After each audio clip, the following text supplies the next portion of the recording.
May I proceed? Please do. Your Honor, the opposing counsel stated that you needed a warrant to search something.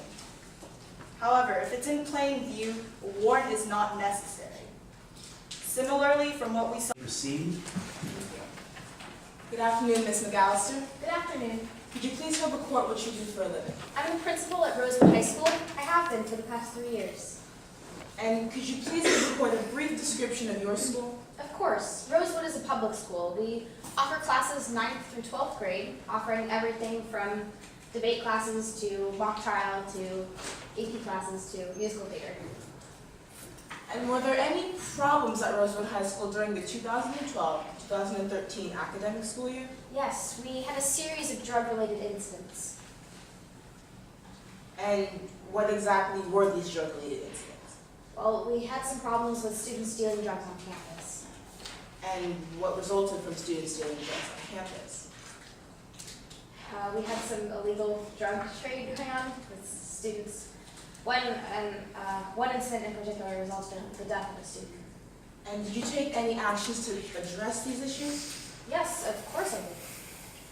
And what were these actions? Well, around last year, I spoke with Officer Robin Doherty. She decided that she would come undercover to our school and act as a student to try to get to the bottom of these drug incidents. When did Officer Doherty's job start at Rosewood High School? Around February of this year, excuse me. With that in mind, let's move on to March 27, 2013. Did anything significant happen on that day? Yes, one of our students, Jason Johnson, collapsed in the band room. And what, if anything, did you do? Well, I called 911. He wasn't breathing, he was laying in the middle of the floor. And what happened to Jason? He died on the way to the emergency room. Did anything else significant happen on the day that Jason Johnson died? Yes, I spoke with Ray Concha that day. And who is Ray Concha?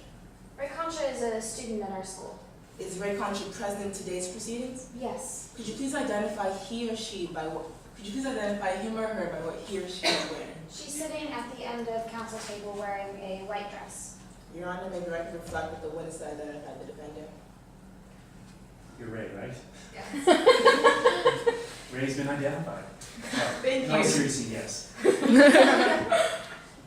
And on March 27th, to your knowledge, what did Officer Doherty find when she searched the defendant's car? She found bottles and baggies full of Adderall pills. Thank you, Your Honor. There'll be nothing further at this time. Thank you. Cross-examination. Yes, please.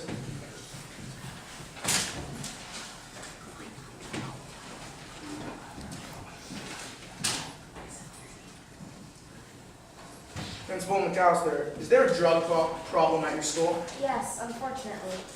And earlier in the year you had someone die, is that correct? Yes, we did. How many incidents of drug use have there been at your school this year? Well, 7 if you include what happened to Jason.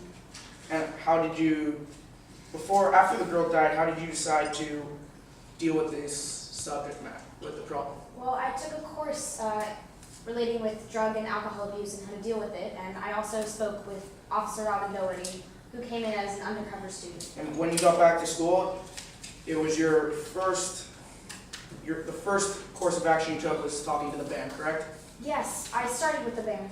May I ask why the band, seeing as they previously had nothing to do with drug incidents? I was starting with groups of students, and the band was the first one that I took. And you thought it was necessary to plant an undercover cop in the band, even though, again, they previously had... Saw today, the items in the defendant's car were in plain view.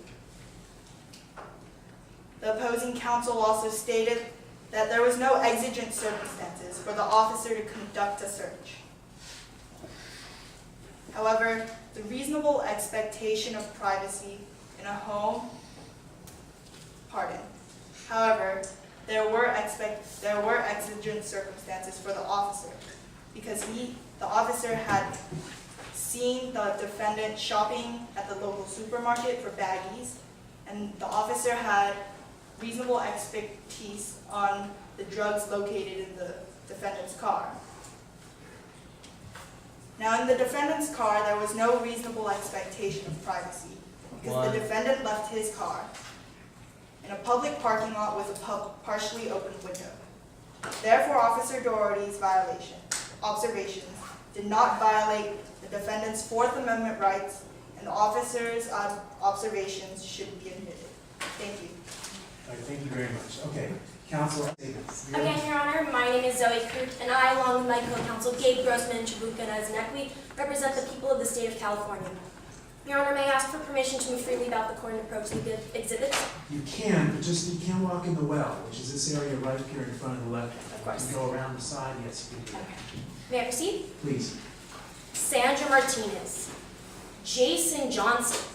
These two Rosewood High School students were both killed by a lethal combination of alcohol and a prescription medication known as Adderall within a matter of months. They both purchased the Adderall at Rosewood High School. The defendant, Ray Concha, is charged in count 1 with the murder of Jason Johnson, and in count 2, charged with the possession with the intent to sell the controlled substance Adderall. It was the defendant's words, the defendant's drugs, and the defendant's crime that killed Jason Johnson. The evidence will show beyond a reasonable doubt that the defendant had a prescription for Adderall and access to the drug. You'll hear that the defendant sold Adderall to the victim, Jason Johnson, knowing full well that this drug could kill him. Jason directly told the defendant that he had a serious heart defect, but you'll see that the defendant sold Adderall to Jason Johnson anyway, acting with a conscious disregard for human life, resulting in Jason Johnson's death on March 27, 2013. What you'll hear from the stand today will leave no reason to doubt the defendant's guilt. You'll hear from Alex Weaver that during a conversation with the defendant said that she knew that Jason was taking Adderall. Officer Doherty, an undercover police officer brought in to pose as a student and report on drug use, heard the defendant claim that she had access to Adderall and even offer Adderall to Officer Doherty. Approximately 1 month before Jason Johnson's death, Officer Doherty saw a roll of money, what appeared to be a Pays and O ledger, and a plastic baggie containing Adderall in the back of the defendant's car.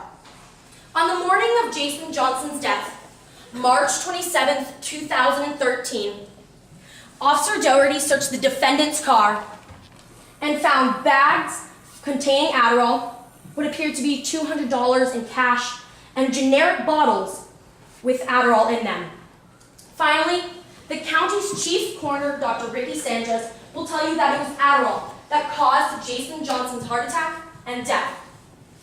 Jason Johnson was killed by the drugs sold to him by the defendant. This case comes down to this defendant's words, this defendant's drugs, and this defendant's crime. Your Honor, this is why we'll ask you to find the defendant, Ray Concha, guilty for the murder of Jason Johnson and with the possession and the intent to sell the controlled substance Adderall. Thank you, counsel. Counsel for the defense, opening statement, please.